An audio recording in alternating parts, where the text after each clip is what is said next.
Mereka yang menganut asas sedikit demi sedikit lama-lama menjadi bukit masih melakukan kecurangan kecil-kecilan. Meski kecil jika diakumulasi nilainya tak lagi kecil, kerugian negara bisa mencapai 1,6 miliar rupiah per tahun.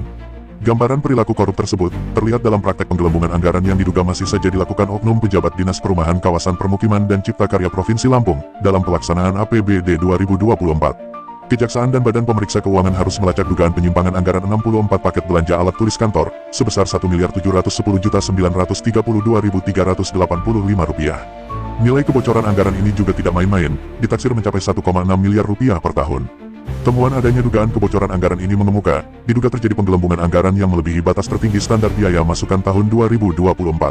Sebagaimana dijelaskan dalam Peraturan Kementerian Keuangan tentang SBM tahun 2024, yang menetapkan satuan biaya keperluan sehari-hari perkantoran yang terdiri atas alat tulis kantor, barang cetak, alat-alat rumah tangga, langganan surat kabar berita majalah, dan air minum pegawai, bagi Satker memiliki jumlah pegawai lebih dari 40 orang ditetapkan per orang sebesar Rp1.480.000 per tahun. Dengan jumlah pegawai Dinas PKPCK Provinsi Lampung saat ini hanya sebanyak 56 orang, yang terdiri dari 38 orang laki-laki dan 18 orang perempuan, seharusnya realisasi belanja alat tulis kantor di Dinas PKPCK Lampung hanya sekitar Rp82.880.000 per tahun.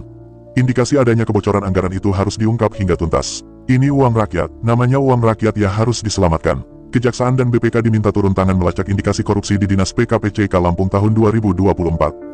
Modus korupsi ini diduga berupa penggelembungan anggaran.